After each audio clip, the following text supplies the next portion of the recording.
Weekend et là mon amabota bisika bozo kazo kolanda quel boule mag kimia umela. Na mabota na bino awa sibo mesana ko za actualité nyonso ya République démocratique du Congo surtout na ville province ya Kinshasa pe quotidien ba kinwa ndenge ni ezali ko évoluer surtout côté social. Motion de censure pour le Premier ministre Ilunga Ilunkamba ezali déjà déposé à niveau l'Assemblée nationale, le bureau d'âge depuis lobby et puis c'est là l'information que le Premier ministre a déjà notifié. Mais guerre déjà entre FCC et Union Sacrée tout le bataille parce que pour la FCC, jamais le Premier ministre Agoya peut démissionner. Bolanda, reportage Oyo.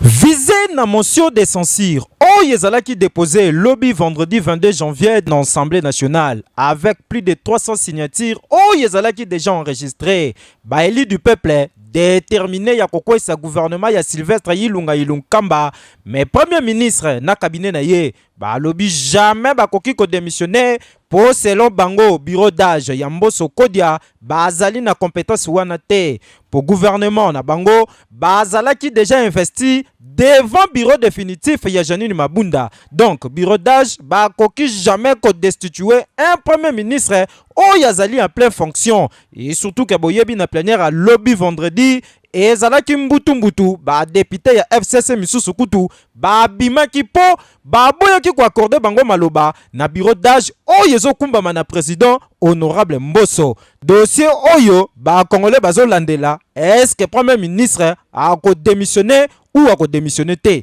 Affaire à suivre. Keyo. Quelle boule mag to sali analyse oyo sur koyeba élégance politique pourquoi za la société na ba politicien ya Congo Jeje Buyamba a bandi par rapport ya motion de censure oyo est-ce que premier ministre a kokane ko démissionner te est-ce que faut pas que de guerre en guerre to yebité.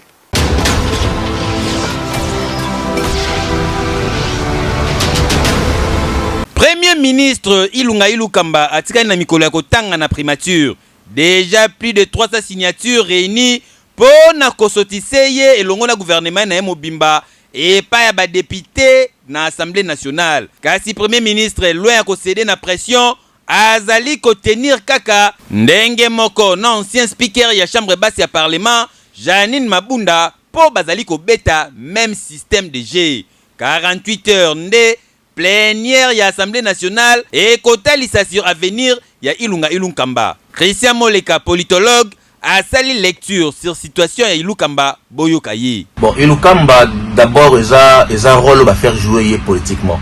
Parce que tango FCC a quelque peu surpris na okoya bureau à Mabunda, balaki na besoin de gagner temps pour retirer en place celui na bango crise pour que meka ko regagner majorité au balai ko perdre. Et donc démission na ye nga ko permettre bango té, so ki ya sala ki yango na tango wana bazwa temps. Donc azani ka verrou au ba utiliser pour gagner en temps. Malheureusement tango apparemment ils ont été propice na bangote parce que stratégie a pour récupérer batouba batie ko zwangote. Maintenant les gars c'est lié à la culture démocratique. Toi on a serré pour la culture démocratique na acteur na biso. Il faut qu'on travaille peut-être au fil du temps culture on est cocola. Je jeune attend à la fois pour la président ou azana pour ça mangu makameke ne mangu pour que équipe assurer quota et permettre la bilan d'action. Les appétants pour na FCC ou le bazana autobéma na français stratégie à usure. C'est-à-dire il faut toujours gagner temps et qu'on crée une enlisement. Et donc les stratégies à analyser et à créer usure en perdant chaque jour le temps. Na histoire ya République démocratique du Congo des premiers ministres Kakande babima na grande porte, c'est-à-dire ba déposer démission na bango et ezali bongo Lunda Bululu na époque ya maréchal na deuxième république P Antoine Gizenga Fungi bango nde quelle que soit circonstances politiques balakisaka élégance politique. Ekei Yves Kisombe azali l'un des cadres ya PPRDP na kati ya FCC a réagi par rapport ya dossier ya motion de censure oyo. Bango balobi premier ministre a redémissionné te.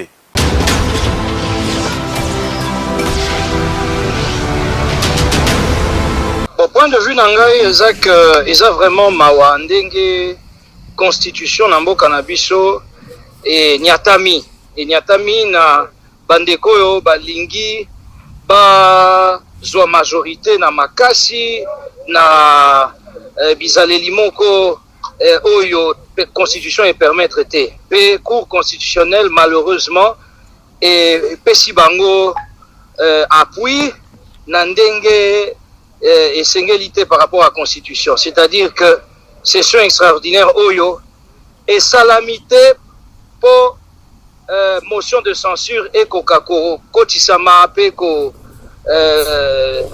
beta makuna.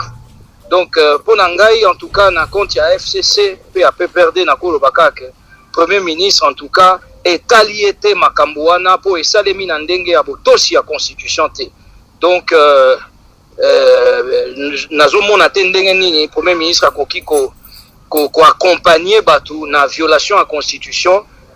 Donc toza na crise politique monene pour premier ministre akoki ko yate ko répondre na motion wana pour eza constitutionnalité bureau d'âge eza na mpifo wana te ya ko traiter likambo ya motion et musala nango eza ko sala ke bureau ya sika e ko votame pe e ko kende na session ordinaire ya mars pona kotala makambo nyonso wana base la mars soki balingi motion de censure mais na ngonga oyo en tout cas constitution oyo eza ya peuple congolais oyo ezolakisa ndenge nini l'État il faut etambola en tout cas et permettre en côté. Bon, omoni koluka ordre ezala pe kolakisa que FCC azoto sa constitution eza mabete.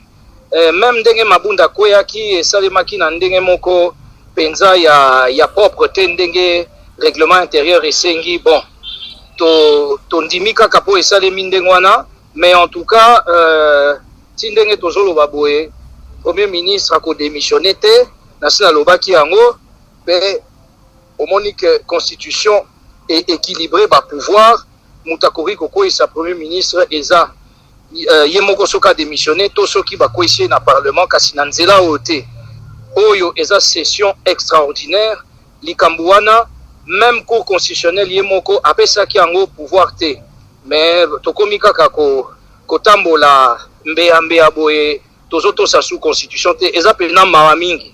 Micro na biso kitaki na nzela pona kotuna pe population balobi nini pe babanzi nini pona ilunga ilunkamba ndenge salaki mosala na ndenge ba député ba sengi il faut alongwa.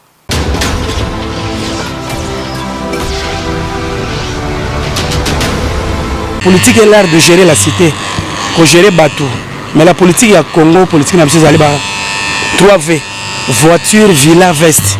On a pas intérêt na bango privé. Et là aussi la ministre pétition ça un problème té. Sur le plan juridique, il faut Assemblée nationale oyo et voter qui va démissionner de Yasika. Là ça la pétition. Mais ça va intérêt à peuple té. Mais pour nous la ministre pétition est rapide. Le ministre a fait plus de 2 ans. Tout le monde va ministre té, va député national té, va se regrouper pour avoir intérêt général. Pour avoir produit à première nécessité tout le monde va monter. Les autres se débrouiller parce qu'on est des responsables. Mais ministre moko ou bien député moko national te basali pétition pour la condition sociale à peuple basali à monter. Mais si comme un ministre à Kendo, premier ministre pour avoir intérêt privé na bango. Là on est premier, bako mobiliser ba peuple tellement tout ça bazoba te, to ba diminutif ya zoba, bazobololo. Donc yé pour un ministre pour appeler ça valeur na yé. Parce que donc yé moko a démissionné. Aboy conseil là yango. Siko et comme tant que ba député ba koisaye déjà baza plus de 302 304 boy il y a déjà majorité donc eza benda il faut akoya parce que ça ningona parce que donc ce ganga eza na pona ye eza pona ye ba senga démissionner sur carte démission longa te mais ayeba que so basala eza soni pona ye na niveau na ye wana ce qui est comme que donc basa les pétitions eza soni na ajo ya ye état que professeur au toyebi na mboko ils ont passé. On est bien que la commune a plus de 300 voix. Cela prouve la majorité absolue. Et la majorité absolue, hein, j'en appelle à la conscience intellectuelle. Il y a un premier ministre Ilunkamba que je respecte bien. Ayoka, abimele la porte ya monene. Pour lobby, pas bossa na yete na postérité. Bureau d'Agezawana, ils ont assumé ba faire courante. Effectivement, la majorité à députés nationaux va désavouer plus de 300 voix aujourd'hui. Au cause de la Sunini.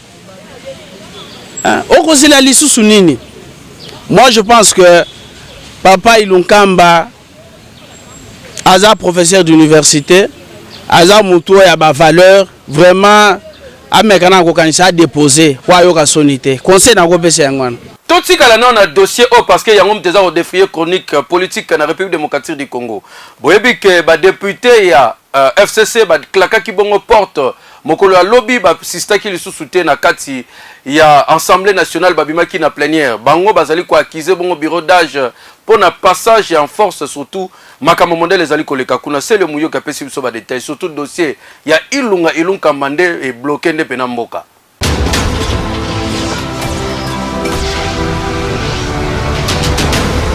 Front commun pour le Congo FCC très décis ya komona oyo ezali koleka na niveau ya Assemblée nationale après vérification na bango ya nouvelle configuration ya nouvelle majorité na chambre basse ya parlement ba cadre pe ba eli ya FCC ba sengi na bureau d'âge ya Assemblée nationale ba respecter article 26 alinéa 3 ya règlement intérieur ya Assemblée nationale oyo précisant que déclaration d'appartenance soit à la majorité soit à l'opposition et ça la makana bandeli ya législature et non en pleine législature. Donc, bureau ya honorable Mbosso, il faut pas respecter arrêt ya cour constitutionnelle ou définissant pe limita rôle pe mission ya bureau d'âge ya Assemblée nationale. Ba cadre ya FCC ba rappeler na bureau d'âge ya président Mbosso que majorité zalaka constituée une fois na législature et non deux fois. Dossier yo ba congolais bazo tala pe bazo zimele.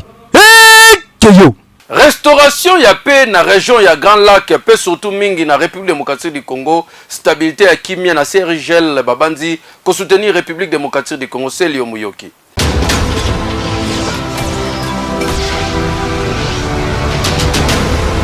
Conférence internationale sur la région des Galac, CIRGL Namukuse, très satisfait na programme ya MNS, mécanisme national de suivi de l'accord des cadres d'Addis Abeba, pour implication na bango surtout na likambo etali crise sécuritaire awa na République démocratique du Congo. Secrétaire exécutif ya CIRGL, M. John Samuel, a prometté na RDC après rencontre na bango na coordonnateur na likambo etali ya MNS. Ba solo na ki mingi likambo etali situation sécuritaire ya République démocratique du Congo a promettre na mikolezali koyake ba chef d'état-major ya ba pays nyonso ya Grand Lac ba kosangana pona ko discuter situation sécuritaire ya République démocratique du Congo. Pe ba ko inviter sous ba chef de l'état nyonso ya pays ya Grand Lac pour ba présenter bango situation ya RDC pour la likambo etali insécurité surtout la partie est de la République démocratique du Congo. A rappeler les sous que ba pays nyonso ya Grand Lac baza impliqué na situation ya RDC surtout boyebi na Goma ndenge ba massacre zo continuer ko salama cette fois-ci implication cause à la totale et surtout que chef de l'état azali bongo prochain président ya Union africaine oh le Grand Lac a promettre que bakotia maboko pour kimia ezala rétabli kuna la partie est de la République démocratique du Congo. Yo. Monsieur Jean-Claude Matiti wazali bongo directeur et exploitation pe maintenance na kati ya SNEL. Apesi ba détail pour na ba difficulté o bandeko bazali ko vivre surtout na avenue du tourisme. Ba côté ya Kintsuka kuna nyoso na pompage, misala makasi zali ko salema na niveau ya SNEL. Ole akolela oya koloba n'importe quoi bolanda. Na micro quel boule mag nenga pesi ba détail nyoso nenge bazali ko évoluer.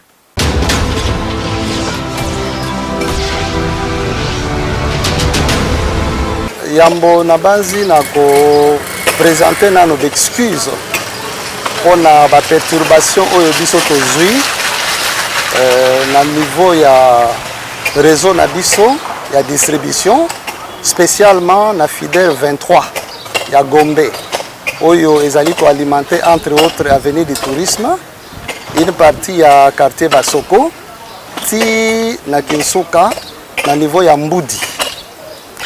Na banzi que misala ezali ko salama na sepeli mingi ndenge boye koluka ba information na source bon ndenge misala ezali ko salama fidèle 23 ezali en panne c'est vrai eza na panne de cap et ba habitant ya tourisme bazali molilité tozali ko alimenter bango de manière alternée c'est-à-dire bazui courant na butu na tongo tokati bazui na butu na tongo tokati parce que tozali na difficulté ya ko desservir totalement parce que panne ezali nanu en réparation. Misala ezali ko évoluer comme normalement, tozali ko attaquer ba faiblesse oyo tozalaki nango na réseau ya distribution na niveau ya 30 kV. Na base que aussi tosali plus de 75%. Donc tozali ko kende malembe et population tozala desservir. Na lingi na yebisa clientèle na biso boy. SNEL musala na ezali ko distribuer na niveau etali distribution ya ville à Kinshasa, musala ezali ya ko distribuer excusez-moi, ya ko distribuer énergie. Donc totie makoki nyonso oyo esengeli pour que clientèle azwa courant na ye. Yango moni leti lelo ezali mokolo ya poso, mais tozali sur terrain pour que to minimiser temps de réponse. Et puis d'ici 10 jours, je crois que tokokoma déjà na bout ya tunnel. Population ya mpasa bazole la batête d'érosion côté libango kuna boyebi kezali quartier moko non urbanisé bato bazotonga désordre a bamvula bazoye bate bakosuka wapi.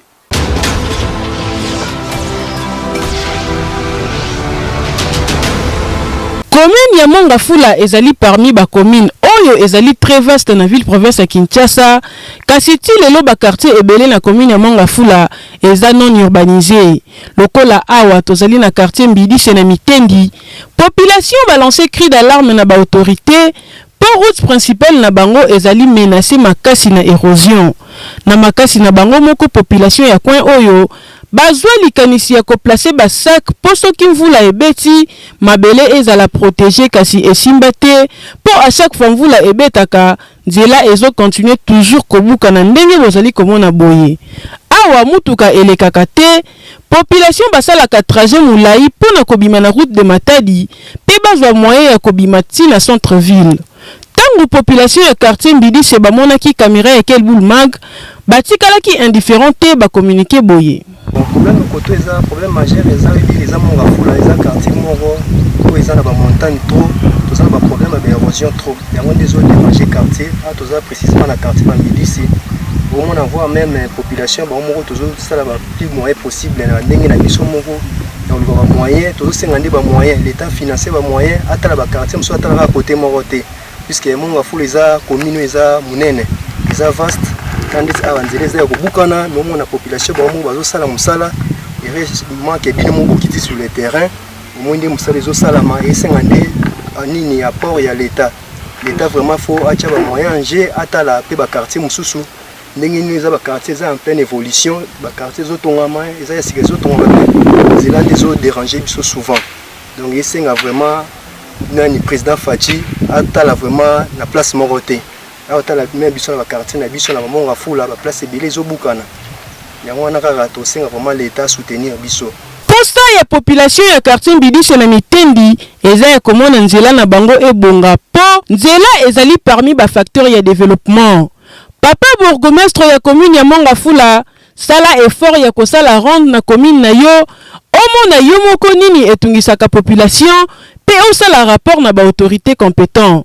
Kotika population boye eza malamu te bosala mo eloko lokola bamvula ya makasi nane banzi kobeta te toboyi mikoloko ya o mvula beti nzela nyonso epasuki moye batu baleka eza te ekei insécurité na libulu ekrea entre makala na selema population koleka côté kuna bakoma ko vivre na ba inquiétude dans sakana te. Est-ce que la police azali toujours général Kasongota la situation oyo?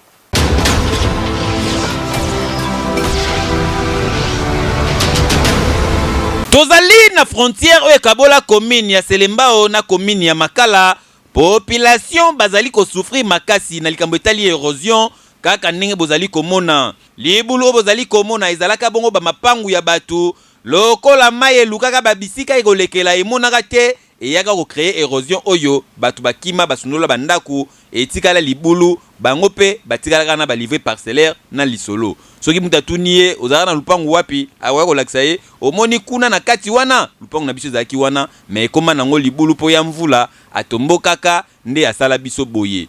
Botala bino moko nzela ya malonge ezalaka te batu bakoma kotambola na kati ya lubwaku oyo bozali komona kuna na katikati azobima dimi ezali nde mutu wana érosion emelie moye mususu kosala ezali te nzela batikala na yango kaka yango yo ya pasi ezali que lokola nzela ya malonge ezalaka te botala bino moko bacréa bongo baescalier mpona kopermettre bango bamata kasi escalier oyo imagine ezala koni ezala mai bakenda koluka musika bamataka awa batu babima babifiangomi c'est-à-dire babima bakwanga na bamole oza na ide te awa soki 18h ebeti molili ezalaka awa faut pas satongi abimaka awi kokanga niembes yoka communication bulo penesa ye sécurité penesa makasi awa doki koto pena doki bakata babakala batu fort na libulo na babutu doki insécurité za makasi to mona rapasi hapo na miibi doki yango pena doki papa fachi beto pena doki ati ala soli kambo doki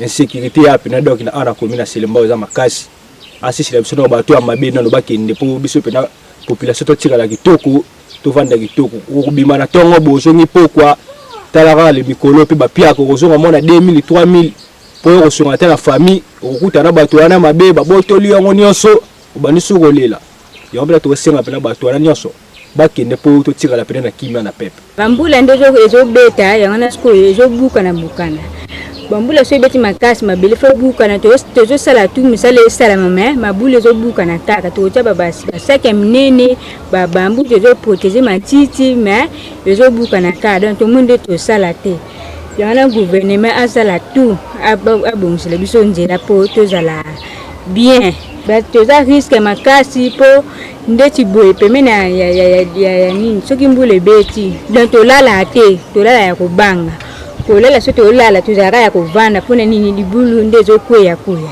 bakonzi ya mboka population ya commune ya Selembao na ya commune Makala batuni ba chinois oyo bayaka bazalaka na stratégie ya kokanga ba érosion bakenda wapi po na ndenge bayaka na ndenge bakei awa na érosion oyo batikala komona bango te mbulungu ezali toujours kokoma munene ba mapango ebele dindi bango bakomi na danger permanent soki mvula ebeti bakoma kolala lisu moko ya kokangama lisu moko ya kofongoma po kanangi bakokutana na kati ya ravin oyo baleli ebele yango bosalela bango eloko bokanga érosion oyo po baza pe na Kinshasa eza normal te pasi na pasi boye ata bino moko bumicha na place na bango ekei winner occasion kobunga meilleure loterie na République démocratique du Congo beta maximiser ba chance avec 500 francs pamba okoma mvandu ba millions ya francs congolais.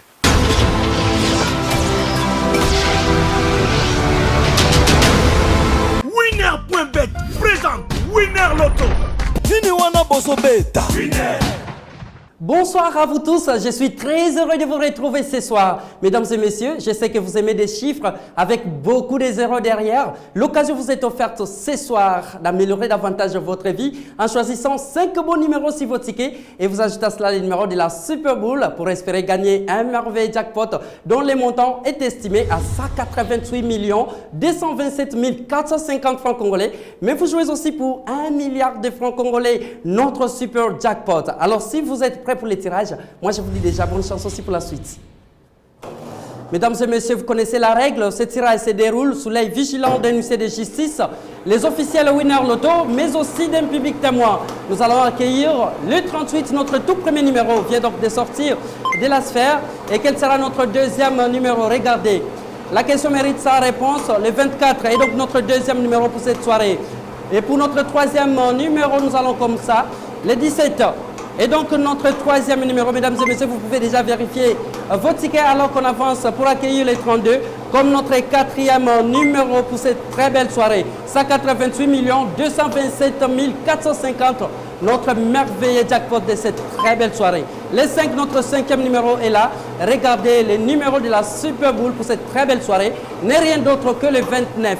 Mesdames et messieurs, je récapitule. Si vos tickets, il fallait nécessairement voir les 38, les 24, les 17, les 32, les 5, mais aussi les 29 qui est donc le numéro de la Super Bowl. Avez-vous trouvé cette belle combinaison gagnante depuis la maison? Si oui, moi je vous dis félicitations. Sinon, retrouvez Irsil Jibikilai les mardis prochains à la même heure et sur la même chaîne. Prenez soin de vous. Au revoir. Winner Loto! Le prochain tirage est pour ce mardi. Au sommet déjà ticket na yo. Quick share ezali lelo occasion ya kitoko ozali diaspora partout ozali na monde yeba kotinela bandeko na mbongo ekomela bango na telefone boya ba agence o connexion ezalaki te bato balekaki ebele télécharger juste l'application à QuickShare lobi kuna ndeko na ko mozwa mbongo awa na Kinshasa na téléphone.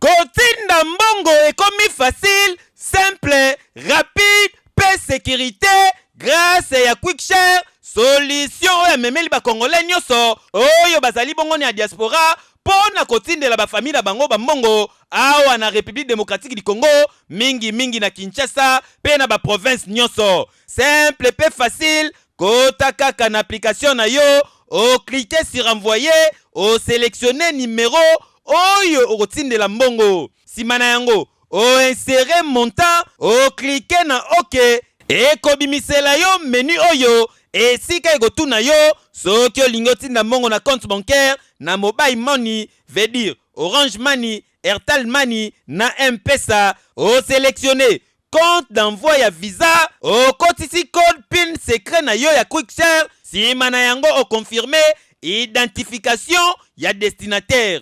Entrée détail ya carte bancaire validée et comme mayo na message ya code ya confirmation ya valeur ya banque na yo obeti ngaka awa ningo zali komona. Simana yango e kolakisa oke mbongo otindaki ekomi sa makelele sa malanda. Facile à utiliser, il suffit kaka o télécharger QuickShare o installer yango na kati ya téléphone na yo. QuickShare, meilleure option pour na transfert pe gestion ya mbongo na yo partout ekoki kozala. Oyo longa pona ba diaspora baye bakotindela bandeko na bango mbongo awa na RDC basala lisusu makamba mulongo o na kendaki agence o na kendaki makamba songolo pakala ndeti bayiba mbongo mbala moko mbongo na kati ya chombo oyo longa te ekeyo.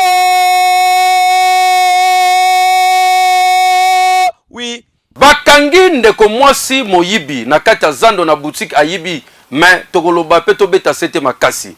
Bokangi moyibi bokele na la police ndako yeba nini osala pona ye to bofundi na justice mais modèle ba traiter ndeko o mwasi et peut biso pasi pe mawa bato ba cœur sensible batala te.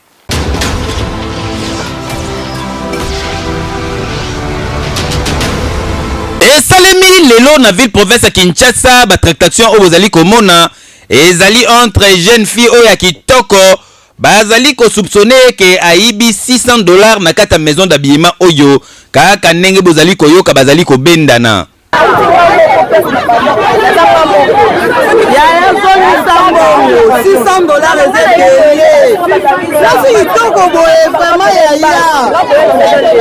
Après avoir kotuna mituna babanda ko fuyeye balongoli bilamba ozana idete yoka communication.